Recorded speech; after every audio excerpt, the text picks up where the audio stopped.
come to this geometric structure? Well, if you study the Egyptians, the Mayans, the Incas, all these people, the Indians, all these people, they all did this crazy geometry thing. And they talked about it in various ways. But what is most impressive is that they left very tangible things out there that had to do with geometry. And the things they left out there, if they were little models, 3 feet high with, easy to build, you'd say, well, they must have instinctively figured this out, right? But if they leave behind something like this, it brings a whole new set of questions to the forefront. And that is, how were they able to pull this off? Okay? Listen, I know that you've heard a lot of stories from your schooling about how pyramids were built. And I know that they told you mostly that these pyramids were built in a very specific way, and that's a fact. That is, between, depending on the theory, 20,000 to 100,000 slaves or farmers that during the Nile flooding every year would go and build pyramids. And they built them, depending on the theories, between 20 and 40 years, period. And all this. And that's all nice and dandy. And you have to realize that they teach this as fact. For instance, when you read in those books, it says, well, the pyramids were built by, not may have built by, nothing like that. It's like facts.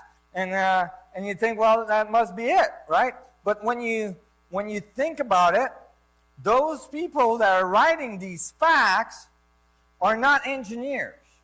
They're not physicists. They don't necessarily understand what it takes to build things.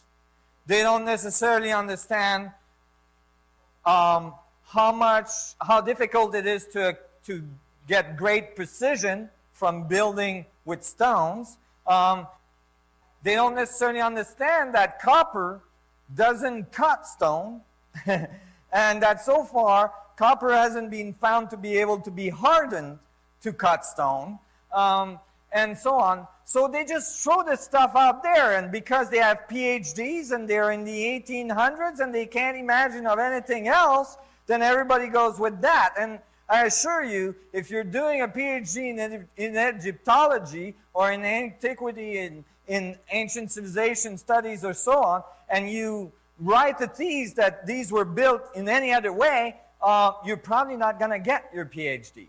And so I was really kind of stunned because I started to study it, because to me, I had solved a lot of these issues, but there was something that just kept on nagging at me. Is like, maybe the history of the earth, maybe the history of our civilization is quite different than what we think it is. And if that's true, I want to know why. Because then I could modify my view of evolution to match the true reality of what happened out there. And that could change a lot of things in the way I think of myself and my ancestors and the way things have been done and my place in the universe. So I started to study these things, and I tell you, when you start studying these things, just a little, and I'm in contact with a lot of physicists, so if I can't run the math, I can ask people their opinion and so on. And when you study these things just a little, right away, you're confronted with amazing, amazing data. For instance, the Grand Pyramid at Giza is 481 feet tall. It's built out of 2,300,000 stones in average, approximately. And the base of the pyramid is 13 acres square. Okay? when they placed the last stones on the top of the Grand Pyramid of Giza, which we don't have at this point. You see, the stone on the Grand Pyramid of Giza were ripped out. See, there was a covering on the stones all over the pyramid that was mined to build Cairo in the early 1900s and late 1800s. And so these stones were extremely perfect. The pyramids was much more perfect before. But still to this day, when you look at the immensity of the building and then you get satellite mapping of the apex of the pyramid, the apex is 1/4 of an inch off the center of a 13-acre square base.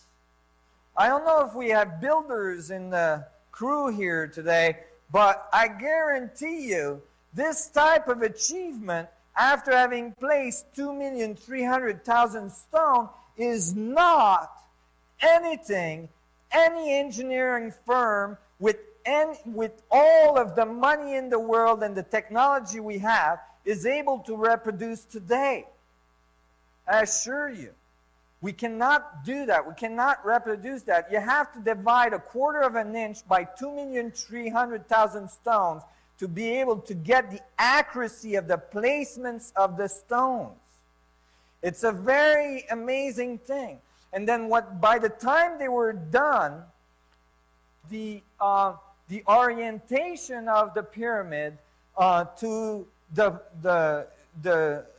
stellar pole and so on, the way the pyramid is oriented and so on is extremely accurate, more accurate than many of our current buildings, including telescopes and such. The size, the enormous size of the building is beyond any comprehension. And there's another issue that's very, very dramatic. There is blocks in the Grand Pyramid, in the King's Chamber. There's 100 blocks of granite that have been hoisted to up to 130 feet of elevation in the Grand Pyramid and placed in perfect accuracy to create a relief of the pressure of the stones above with very amazing engineering, so that the whole thing holds together in a way that that is unmatchable with all of our technology today. There's another problem, okay, in archaeology here.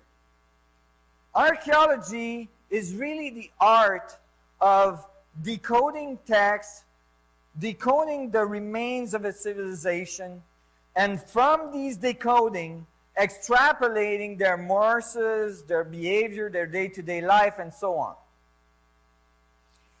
Well, if you follow that path, you would expect that somewhere in Egypt, after having placed thousands and thousands and thousands of hieroglyphs in all the temples and tombs and everywhere, okay, telling us everything about the behaviors of their Morses, like what they ate, how they went to the washroom, what they did, and how they did it, and everything. I mean, they tell us everything, how they made love and everything, right?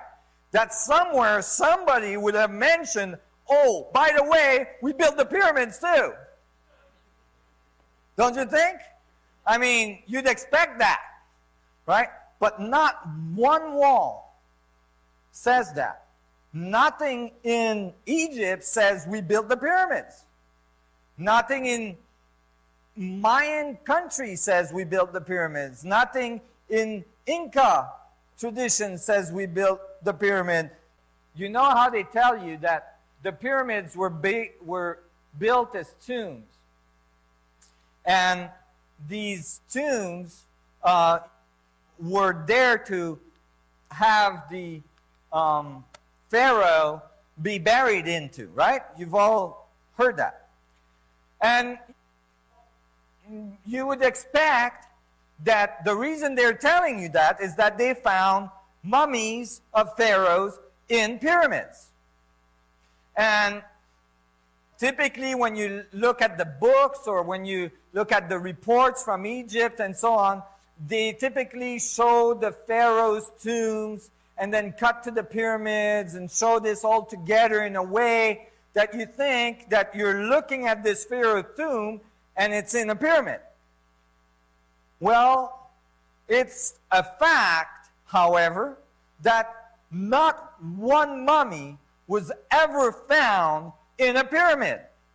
Not only in Egypt, but anywhere else in the world for that matter. Okay?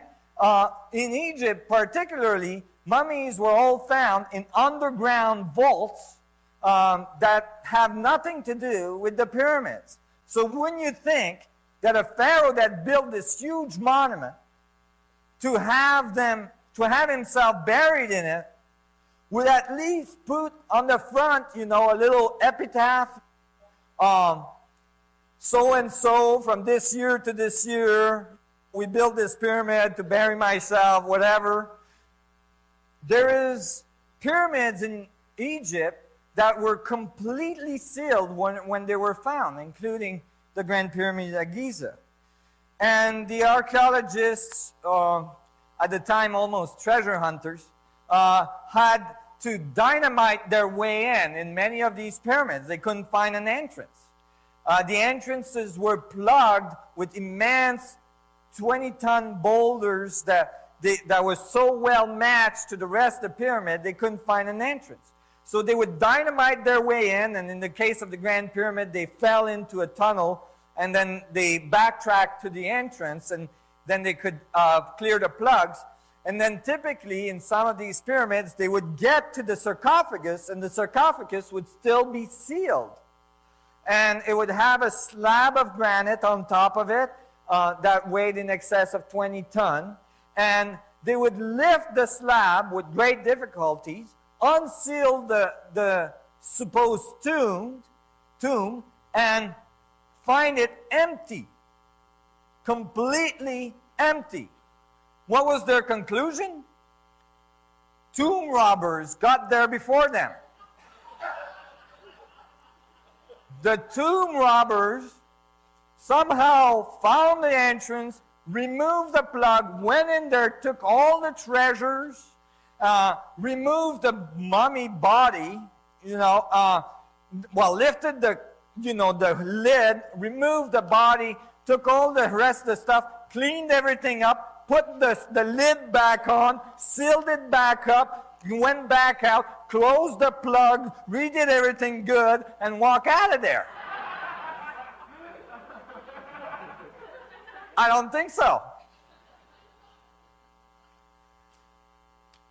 And so there is huge difficulties in this. There is huge difficulties in these theories. Those are theories. They're not facts. And when you examine these theories, they have immense holes in them. Very large holes that involves thousands of tons of material. So for instance, you have things like the Sphinx. The Sphinx is right in front of the pyramids at Giza. The Sphinx, unlike a lot of people think, is not actually a built model, but is actually a carved statue, carved right out of the Giza Plateau. And there's very interesting things. Now, if you were commissioned to build the Sphinx, what would you do? Now, you've got this huge plateau with this, very good rock in it to carve, and you would want to start carving. So you have to cut the enclosure around the Sphinx body to be able to carve the body. And what they did here is that instead of moving out of the enclosures, little blocks that you would see here, you see, out of the enclosure, if it was you that was commissioned, you'd probably remove 100 pound block, maybe 200-pound block, maybe 500 pound. If you have a good crane, maybe up to like 1,000 pound, maybe 2,000 pound. You wouldn't, I mean, why would you try to remove anything bigger, right? It'd be easier to, to deal with. You move things that match your level of technology. You don't move things that makes it difficult for you to move them, right? Well, the Egyptian somehow, supposedly, moved these blocks from the enclosure. Now, these blocks are known to have come out of the enclosure because the stratas on the blocks match exactly where the strata is here, and you can actually tell where each block goes. And these blocks weigh in the excess of 200 tons. Now, these guys, seemingly 4,000 years ago, was moving 200-ton blocks casually, and not only just moving them, but stacking them, okay, to create what is known as the Valley Temple or the Sphinx Temple in front of the Sphinx. Those are very, very disturbing pieces of data. They are not simply and easily dealt with or, pushed under the carpet. The Sphinx as well has all sorts of erosions on it that do have impact on our concepts of when the Sphinx was built or carved. New evidence has shown that the erosion that you find on the Sphinx body and then on the Sphinx enclosure, this is the enclosure from where the 200-ton blocks were relieved, the erosion that's seen here demands that there was large amount of rain for long periods of time to create it. We know historically and geologically that the amount of rain needed to create that type of erosion could only happen up to 10,000 years ago after the last ice age. That would mean that the Sphinx was not carved 4,000 years ago, but maybe up to 10,000 to 12,000 years ago. So now you have an even larger archaeological problem. You've got people 10,000 years ago going around with 200-ton blocks. It's a serious issue at that point. There is another temple that's a very important temple in Egypt that's not so well known and recognized, that is very well guarded at this time, that is an anomaly in Egyptian buildings. This is called the Osiris Temple. This is fresh from Abydos, and these blocks are polished pink granite in excess of 100-ton to 200-ton blocks stacked and organized into this incredible building. Now, look at the size of this block above his head. There are tongues and grooves. It's very highly engineered. You got to realize that we're talking about Egyptian here that's supposed to not have the wheel. They don't have the pulley. They don't have a crane to grab things and put them on top of things. Certainly not things that big. And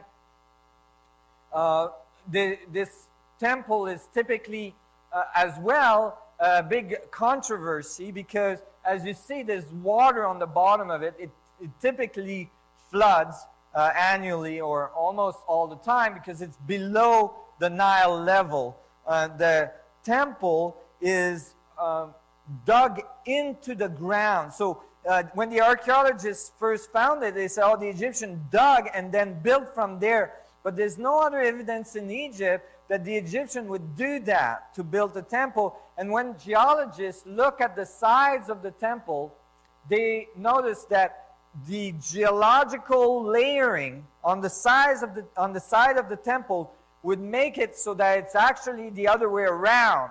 The temple was there, and then the sedimentation from the Nile generated all the layers that eventually buried the temple. And then the archaeologists, lady archaeologists, found it and dug it out. Now, that would make this temple much older than previously believed. Like right now is being dated at about 4,000 years old. It would ask that that temple was there approximately 10,000 to 12,000 years ago. And eventually I came across these things that were thought to have been popularized now as the flower of life. Here's another picture of it. Again, those are fresh pictures. It's very difficult to find these pictures. You can study, I studied this temple all the way back to the original papers that were published on it, and I was never able to get one of these pictures, and actually really glad to have them now. And you can see them again, and so they're high on the pillars.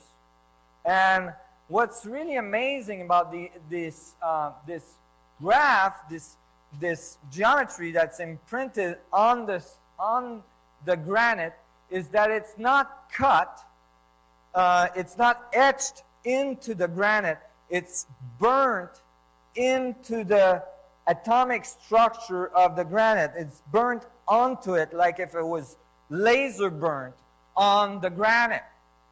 And that poses a very large problem when you're thinking of 10,000 years ago, people going around burning stuff with lasers.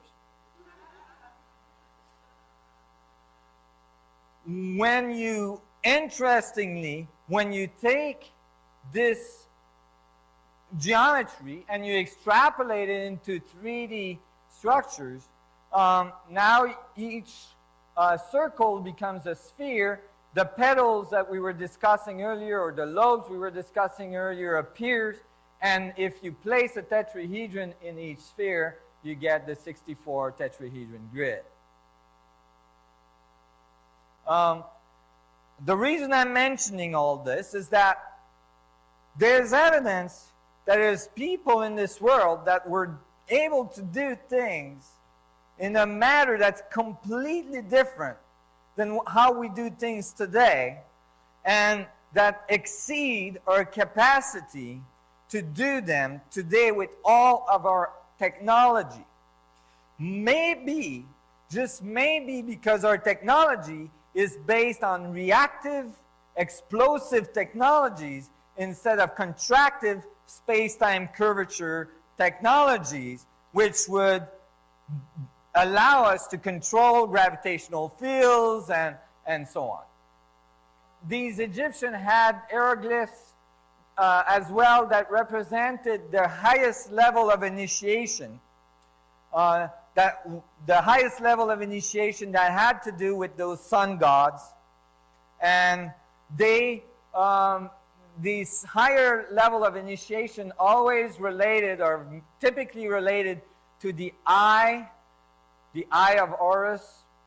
And when they used this hieroglyph in their writing, it's interesting to note that when they did, they used each part of the eye for a specific fraction of mathematics, and that each fraction went on towards the 1/64th fraction, which is the dynamics of the division of tetrahedron array in space.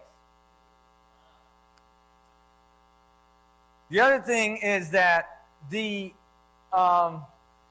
200-ton blocks were not their only level of achievement. This statue has been found in the middle of the desert, a few hundred miles away from the quarry where it was cut.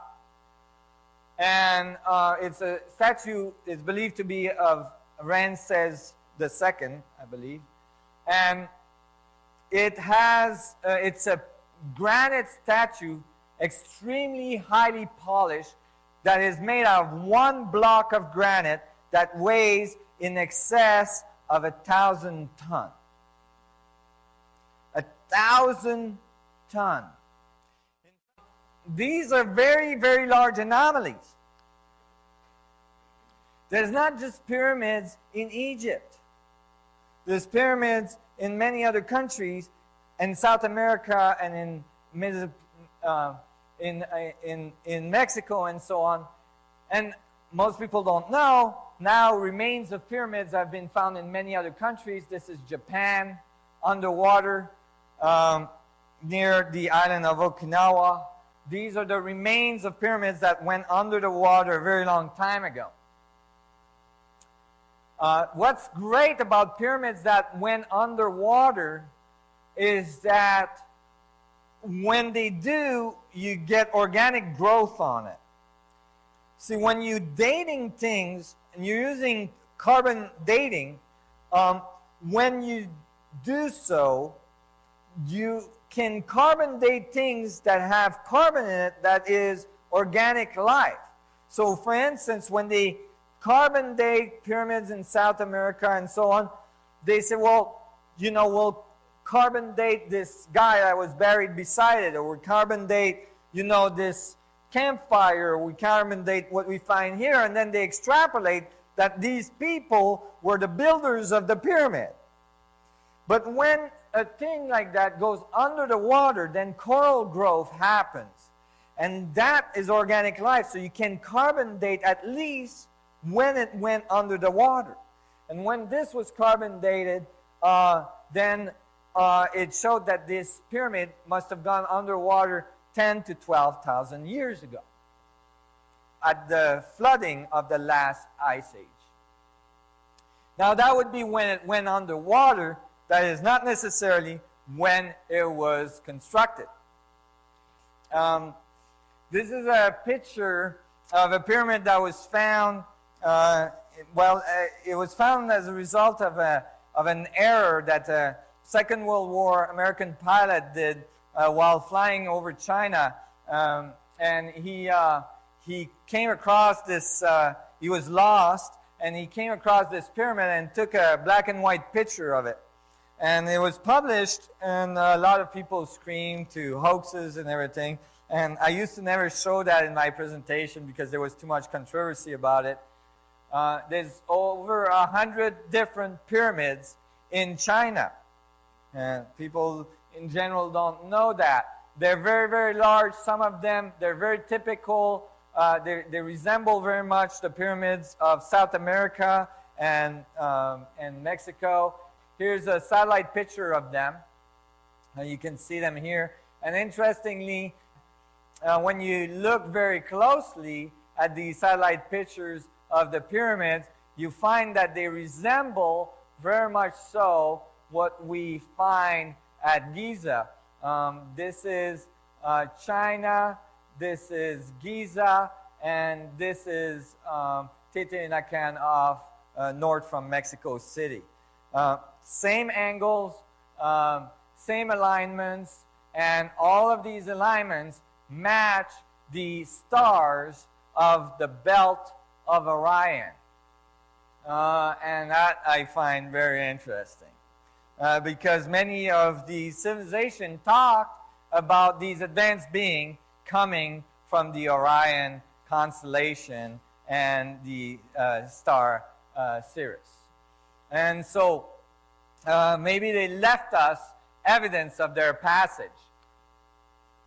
Now when you go to the sacred sites of the knowledge of the sun gods from the Chinese tradition, you go to the Forbidden City, and at the entrance of the city, typically you have the Sphinx. The Sphinx, both in Egypt and in China and other traditions, is considered the guardian of knowledge and is usually placed at the entrance, and they guard the knowledge.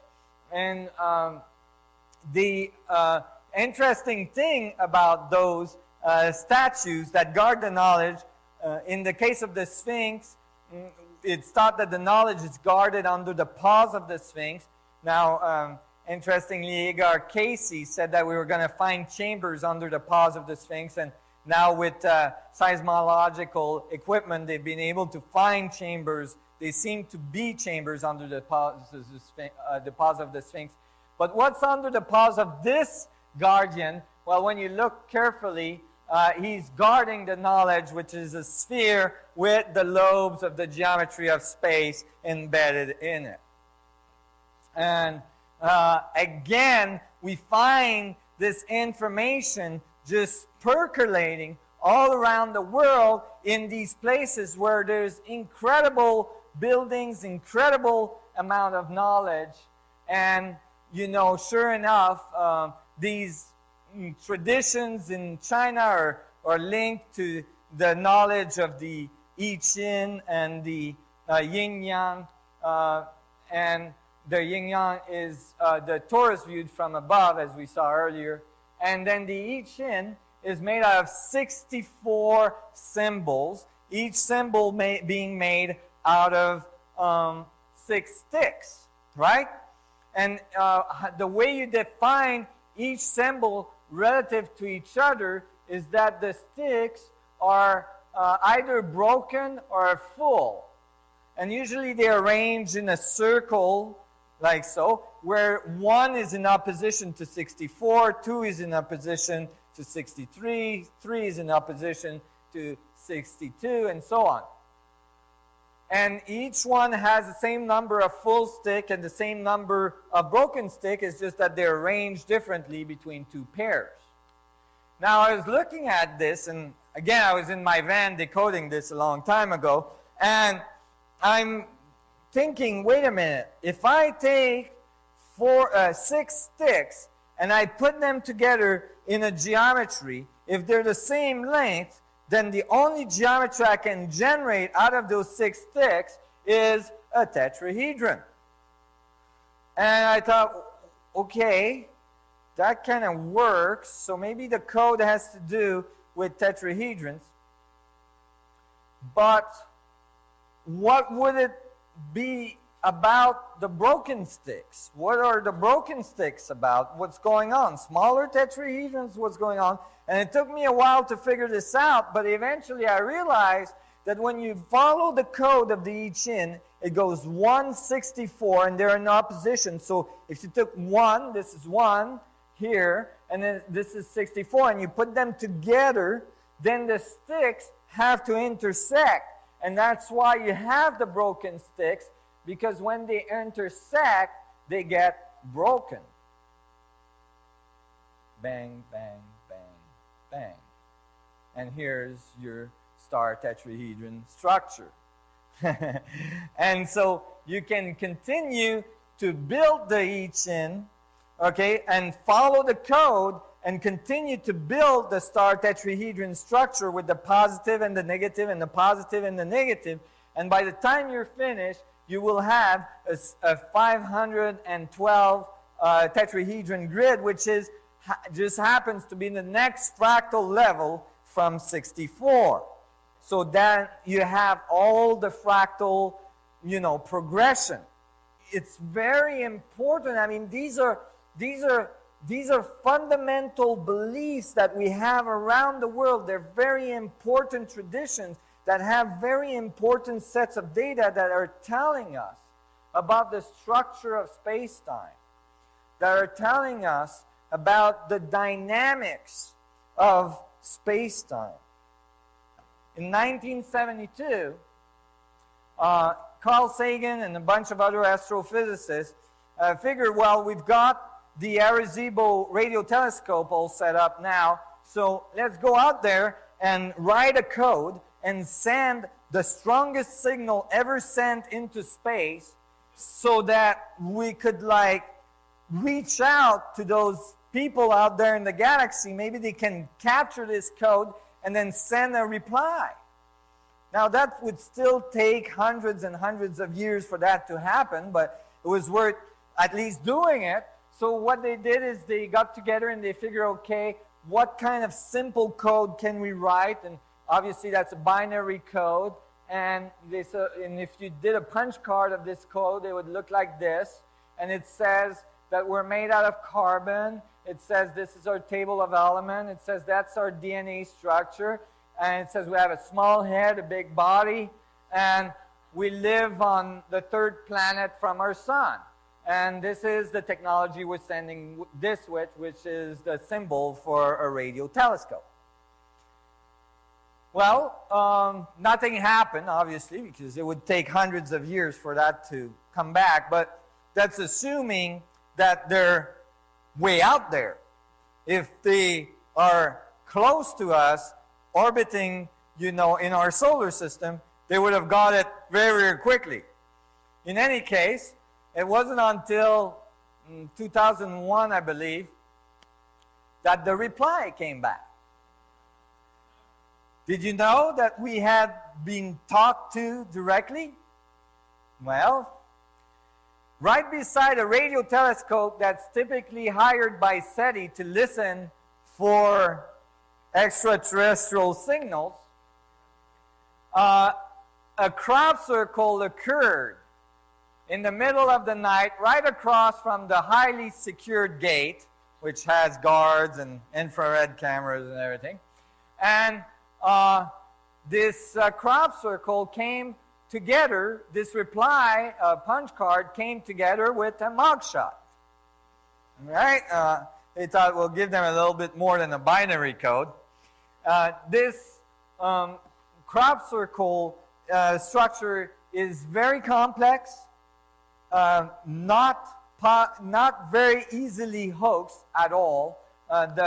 If you look at the way the hay is woven into the field, it's very complex, very difficult to reproduce in order to get this face structure in it viewed from above.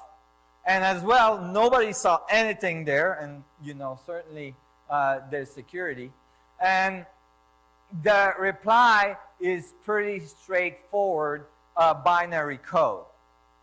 Now, when the binary code was decoded, it said something a little different from ours. It said that they were made out of carbon and silica. So that's interesting. There's been people have been talking about becoming the crystal being, or, I talk about human beings as biocrystals all the time. But what is important here is what I found interesting is that since then, this data that has come out that says that, in fact, it's not quite accurate to call ourselves carbon life, because when you look into the fluids inside cells and inside the nuclei of cells, you find that there's actually more silica than previously believed, a lot more. And actually we're more like silica and carbon combined together. So maybe they were just being more accurate than us. And here they talk about their table of elements, which is very similar. And then their DNA seems to have one more strand to it. They have a big head, a small body. They live on 3 of the planets in their solar system, and the third one has 4 moons. And this is the technology that they're sending this with. And I mean, this should have made the 5 o'clock news. But it didn't. And, it's interesting that the SETI comments on this was, well, you know what? The radio telescope was right beside it. So why didn't they just send a radio signal, right? And if this is true, why didn't they just send a radio signal? And my reasoning for that, my answer to that is that, well, maybe they wanted the rest of the world to have the information. Because if they would have sent a radio signal, I assure you that stuff would have not made it on the local radio station. So this is really first contact. This is them talking back. Are we listening? Well, interestingly, when I looked at the bottom of that punch card, I was very, very intrigued, going, well, what is that technology down there? I'd like to know. Maybe it works with what I'm doing. And sure enough, you see, but you can't do anything with it because it's so low resolution. The code is so simple.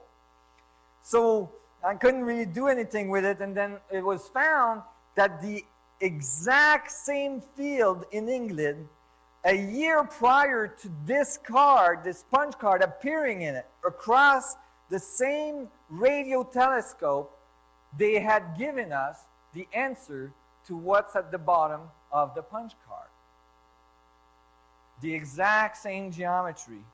They had given the answer before we asked the question. The same radio telescope with the same security guards and all this. They didn't see nothing. And this, again, is a beautiful fractal division of space based on tetrahedral arrays. Again, here we see singularity, boundaries formation, and then duplication of the boundaries with radial expansion in a tetrahedron array. So we have huge stones that in some cases are found hundreds of miles from the quarry where they were cut. Extremely precise buildings all around the world. Ancient societies, oral and written traditions that talks about sun gods coming from the stars. And even today, thousands and thousands of very powerful evidence of unidentified flying objects. You might wonder, why are these beings not communicating with us directly anymore? Well, that may be because our society has grown to be quite violent. However, couldn't we learn from the information they left for us thousands of years ago? Is there evidence that these beings were here prior and that they left, or they left us to figure things out until maybe we evolved to a level where they could contact us again? These are the skull of Tutankhamun and his brother. This is the bust of Nefertiti, all showing elongated heads.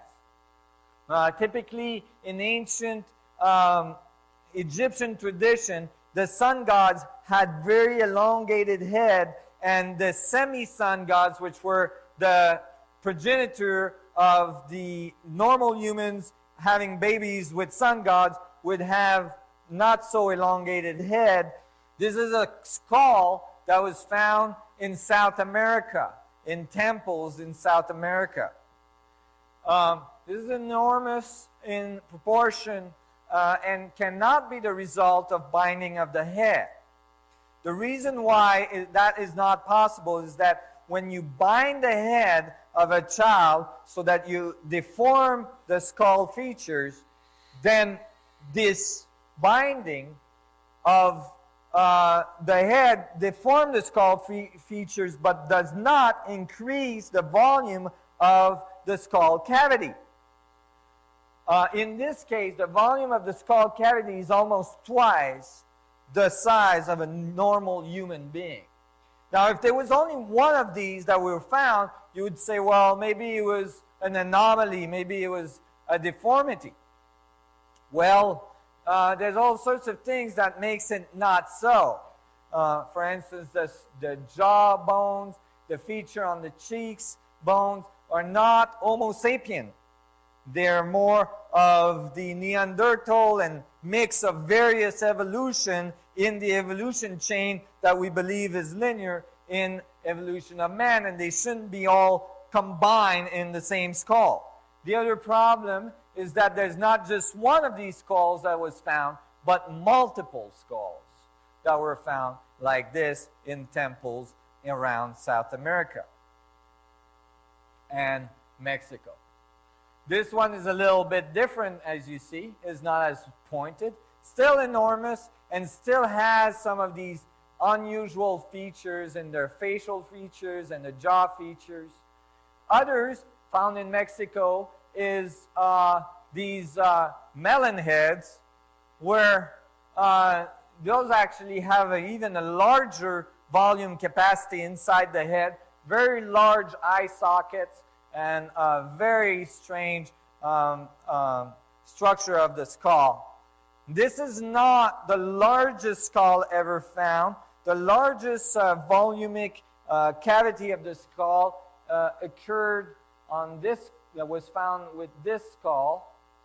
And this is like the M kind of structure skull, where the hemispheres seem to have developed in independence, and very, very large skull. The front portion of the skull are missing, but the plates of the skull are all there, and they're very large in volume. So these are physical evidence you can touch of these beings having been around in ancient antiquity. You find them, stories about these beings, everywhere. You find them in Mayan tradition, Inca tradition. They both call them the sun gods. In the Egyptian tradition, in the Chinese tradition, calls them the sun gods as well. The Japanese tradition, pretty well all around the world. In the Mayan tradition as well, you find grids like so that have mathematical information on them that are thought to be calendars, very precise calendars about the changes in our solar systems, and interesting symbols that have these vortices that are interacting. And when you look at the math from these codes, you find that they match the 64 tetrahedron growth structure of space-time that we've been discussing all day.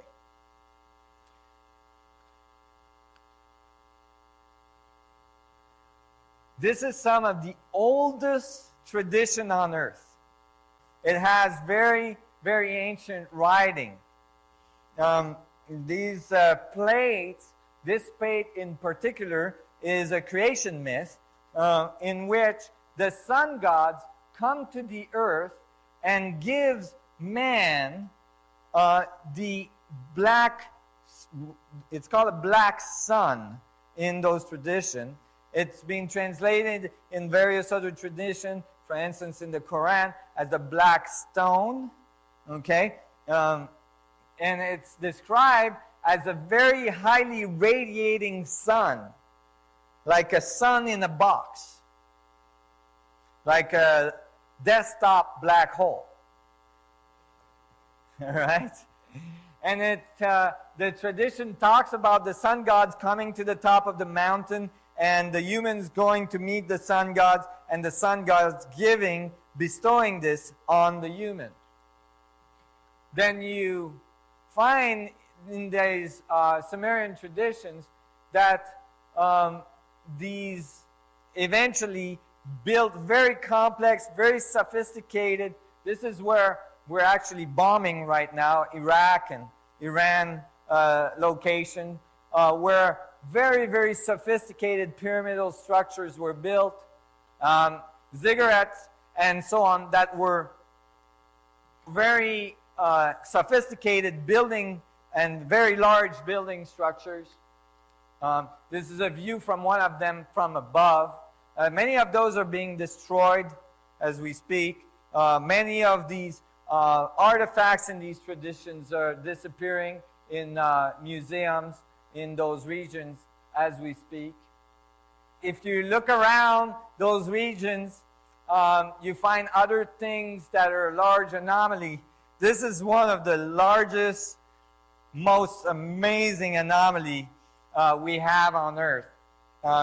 It is the stones that were the foundation of an ancient temple on which the Roman Empire erected a more recent temple, afterwards used the old stones as foundations. Let me show you the relationship of scale of these stones.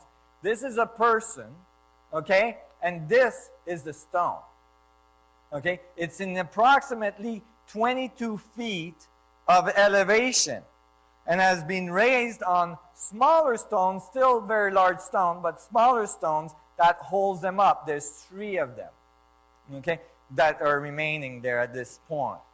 They're extremely large. In fact, they weigh in excess, these one there weigh in excess of 800 tons, okay? And this one here, that's in a quarry about a half a mile from the temple there, okay, is in excess of 1,000 tons. Okay, those are extremely large stones that seem to have been moved with ease in antiquity.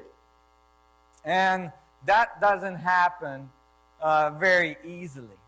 Other artifacts are found around those region. In this case is a little pot that has an insert that's made out of copper and a little rod. And when you put the thing together and put grape juice in it, it becomes a battery. And it's evidence that they were using these batteries to electroplate things. And so the batteries were found, and they're from a certain epoch that makes them approximately 2,000 years old, except that there is electrolysis that was made on objects that were found that are much older than that, up to 4,000 years old. And these must have been plated with the same principle. So there's evidence that these people were using electricity at the time. Okay? And here's a little reproduction of one of these batteries, and they get about 1.1 volts out of it. And in series, you could use them to electroplate things and do all sorts of stuff. This is very ancient, advanced technology. One of these plates that talks about advanced mathematics has a set of geometric structure combined with these mathematics. And sure enough, when you look closely at this geometric structures on those tablets, which are, you know, in fractal growth, they match perfectly the 64 tetrahedron grid when it's on its side. And here is the match. Amazingly, even with the little lines that go in the middle and so on. Perfect match. The tablets describes a geometric progression of the separation of space. Okay? So all this is evidence, all leading to an understanding that there is, this is the Kaaba in the middle of Mecca. This is actually from my tradition. My grandpa was a guide that brought people from Iran to Mecca, and he brought the prayers of the one that couldn't go, because Islamic people all have to go to Mecca once in their life. And the ones that can't afford it, they're allowed to send somebody else. They always have these good, you know. And so my grandpa was a person that would take the prayers of people and bring them to Mecca. He was a Bedouin. He ride on camel back, and it took 6 months there and 6 months back, so it was a long journey, and he would guide people there. And he went to this place very often, having this job, and more often than most other Muslim around our family, that's for sure. And my father has a news article from the Tehran Press showing a picture of my grandpa with a small article, I think it was just after he passed, showing that my grandpa lived to the age of 128. And so, you know, this is directly linked to my tradition. And when you read the Quran, You find that again in this Quran, in the Kaaba, in the middle cube there, in this geometry, in the middle of this beautiful temple where thousands and thousands of people come to rotate, to torque the field around it, right? And you find that it described that at the center of it is what they call the black stone, or the black sun. In the Quran, it says that it was given by angel Gabriel to Abraham, and that eventually it ended up in the center of Mecca. Maybe we want to take one step back in order to make two steps forward. I'm talking about that. Let's assume that maybe because of all these anomalies around the world where people seem to have been moving extraordinarily large objects with what seemed to be extraordinary ease, that there was a time prior to our written history where on this planet, and prior to serious cataclysms that seem to relate to a flood story that is found around the world in over 500 different traditions, that there was this technology, this power source that allowed things to levitate, that allowed things to move about, that allowed information or energy to move through. And that this power source was given to us by advanced civilization that visited our planet thousands and thousands of years prior to our written history. When you do that, if you were a space traveler going through the galaxy and you found a planet that was very, very low in its technological growth, if they weren't too violent at the time and they didn't have too many means to be violent at the time, it would be easy for you to show up, most likely be thought of as a sun god or a god for certain, and give them, technology that could help them along their path. But what if that path of advancement was too rapid for this evolution? That is, the people that got the technology eventually weren't able to handle it because they hadn't learned enough lessons along their path. Well, you would have to take it back somehow and allow that civilization to grow again and reach that level where they would understand the responsibility that comes with advanced technology. And I'm convinced that that is the lesson we're learning right now.